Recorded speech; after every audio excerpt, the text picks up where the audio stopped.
Hello Sadip, আজকে আপনাকে কয়েকটা কোয়েশ্চেন করবো আমি রিগার্ডিং আপনার মুভি থ্রু মাই আইজ ডিপলি TMED। তো এটার ব্যাপারে কিছু আপনি যদি বলেন। থ্রু মাই আইজ ডিপলি নামটা শুনেই অনেকটা বোঝা যাচ্ছে যে through my eyes deeply is a story. এটা একটা গল্প, তবুও এর মধ্যে কোনো গল্প নেই, এরকম একটা ভিডিও কাম গল্প যেটা কলকাতাকে বোঝাচ্ছে। কলকাতা, আমার চোখ দিয়ে গোটা কলকাতা, এটাই হচ্ছে থ্রু মাই আইজ ডিপলি। আপনার পাস্ট প্রজেক্টস কি করেছেন আপনি?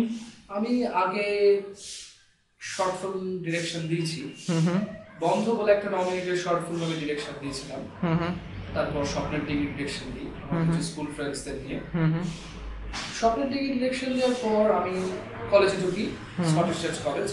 তো সেখানে ঢুকে কিছু কলেজের কলিগসদের নিয়ে আমি একটা ইউনিট বানানোর চেষ্টা করেছিলাম এবং তাদের সাথে একসাথে ভবানী ভুবন বলে একটা মুভি বানানোর চেষ্টা করেছিলাম।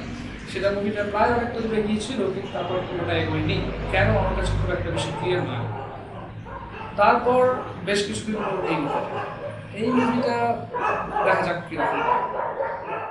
আপনার এই TMED প্রমোশনটা খুব ইউটিউবে দেখা যাচ্ছে লাস্ট কিছুদিন ধরে, ফ্রেন্ডসের আমাদের ফেসবুকে খুব প্রমোশন চলছে এবং ইউটিউবে দেখা যাচ্ছে, এটার ব্যাপারে যদি কিছু বলেন। দেখুন, আমরা তো খুব লো বাজেট নিয়ে ছবি করে থাকি, সেখানে তো হোর্ডিং এবং স্টার আনন্দ বা এরকম বড় বড় কিছু নিউজ চ্যানেলস দিয়ে তো প্রমোশন করানো যায় না। সেখানে Facebook is the first choice, তারপর ইউটিউব। তো প্রমোশনের বিষয়টা আমি আসছি অফিসে, মাঝে মাঝে দেখছি এসে প্রমোশনের ব্যাপারটা কীরকম হচ্ছে কি না হচ্ছে, এটার পুরো বিষয়টা দেখছি আমাদের পোস্ট প্রোডাকশনে যারা রয়েছে। আমি এডিটিংয়ে একটু ব্যস্ত আছি, যারা পোস্ট প্রোডাকশনের বিষয়ে তারাই দেখছে, চ্যানেলটা তারাই তৈরি করেছে।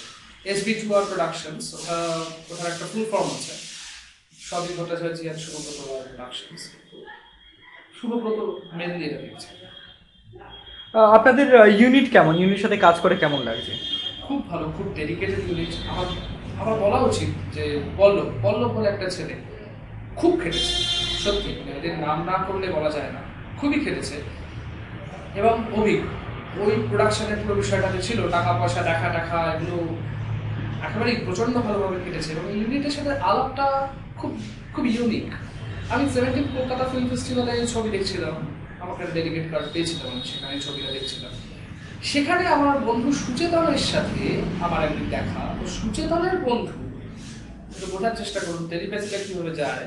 সুচেতনের বন্ধু, তো তার সাথে আমার বন্ধুত্বটা খুব তাড়াতাড়ি হয়ে যায় এবং আমরা খুব ফাস্ট ডিসাইড করি যে আমার কাছে একটা স্ক্রিপ্ট আছে, থ্রু মাই আইজ ডিপলি, এই মুভিটা নিয়ে আমরা একটা মুভি করবো।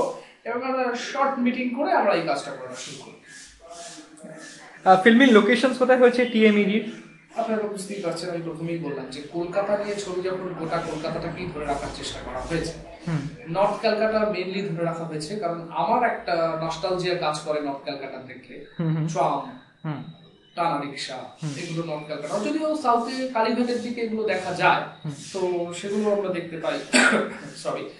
এবার লোকেশনস বলতে আমরা আহিরিটোলা ঘাট ইউজ করেছি, আমরা শ্যামবাজার পাঁচমাথার মোড় ইউজ করেছি, আমরা প্রচুর গলি দেখিয়েছি। গলি এখানে খুব ইম্পর্টেন্ট একটা পার্ট এই ফিল্মে। প্রচুর গলি, প্রচুর হ্যালুসিনেশনের দৃশ্য তোলা হয়েছে। তো এডিট করে কোথাও থাকবে কি না থাকবে সেটা এই মুহূর্তে বলা যাচ্ছে না, তবে এডিটিং করে আমার মনে হয় প্রচুর গলিটা খুব ইম্পর্টেন্ট হবে ফিল্মটাতে। তো পুরো কলকাতা জুড়ে শুটিং হয়েছে। আমাদের মতন যারা আমাদের বয়সী, তারা খুব ভালোভাবে কানেক্ট করতে পারবে ছবিটার সাথে। যারা একটু বড়, যারা পলিটিক্যাল বিষয়ে অ্যাওয়্যার, তারাও খুব ভালোভাবে কানেক্ট করতে পারবে। এবং আমাদের থেকে যারা ছোট জুনিয়র্স, যাদের জন্য আমার মনে সবসময় ভালোবাসা, তো তারাও খুব সুন্দরভাবে এটাকে সাথে কানেক্ট করতে পারবে, কারণ তারা ছোটবেলা থেকেই জন্মেই দেখছে সপাস্তব, আইনক্স, সাউথ সিটি। তো আমরা সেটা খুব ভালো চেষ্টা করছি। শুটিং টাইম কতদিন লেগেছে আপনার এটাই পুরো শুটিংটা করতে? হ্যাঁ, যেহেতু এটাকে আমরা শর্ট ফিল্ম জাজ করে শুটিং করেছিলাম, পরে ইন্টারন্যাশনাল বেসিসে দেখা যাচ্ছে যে it will be considered as a feature film. তো তার আগে আমাদের শুটিং করার জন্য বেশি সময় লাগেনি। আমরা 23rd থেকে শুরু করেছি, খাতায় কলমে 23rd, আমরা 22nd থেকে কিছু র্যান্ডম শটস নেওয়া শুরু করে থাকি। 7 days আমরা 30তে দেখা।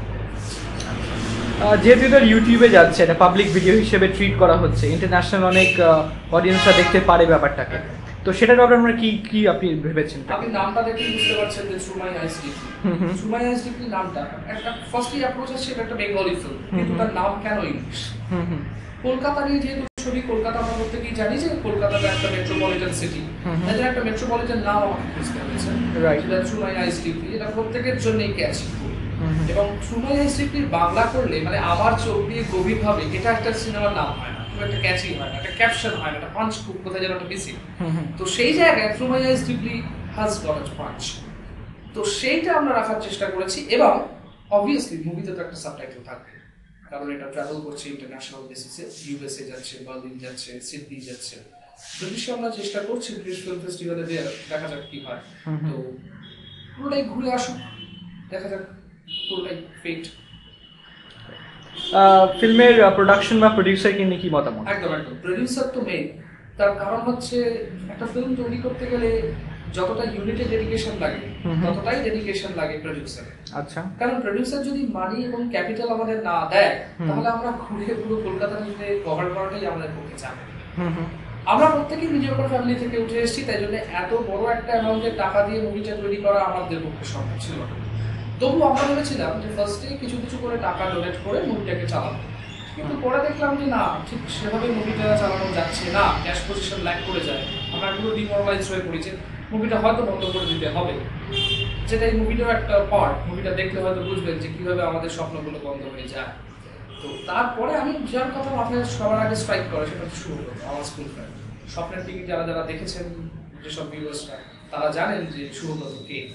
তো শুভব্রত কথাটা আমার সবার আগে মাথায় আসে। তো আমি ভাবি যে নির্দ্বিধায় একটা ছেলে কি বলা যায়, সেটা শুভব্রত, যে আমাকে কিছুটা হলেও অর্থনৈতিক দিক থেকে সাহায্য করতে পারে। তার কাছে আমি আসি এবং অবভিয়াসলি সে আমাকে প্রচন্ডভাবে হেল্প করে। এক কথা, জাস্ট ওয়ান ওয়ার্ড, শুভব্রত না থাকলে থ্রু মাই আইস ডিপলি হতো। আপনাদের ফিউচার প্ল্যানস কি আছে আফটার টিএমইডি? ফিউচার প্ল্যানস দেখুন, এটা ডিপেন্ড করছে আমার ইউনিটের উপর রাখার উপরে, এই ইউনিটই থাকছে কিনা। যদি এই ইউনিটই থাকে, আমার যেমন নিজের খুব প্রেফারেন্স এই ইউনিটকে নিয়েই কাজ করে যাওয়া। যদি এই ইউনিটকে নিয়েই কাজ করে যেতে আমি পারি, তাহলে আমার হাতে কিছু স্ক্রিপ্ট রয়েছে। যেমন আমার খুব ইচ্ছা ভবানী ভুবনটাকে শেষ করা, এটা একটা সাইকোলজিক্যাল থ্রিলার।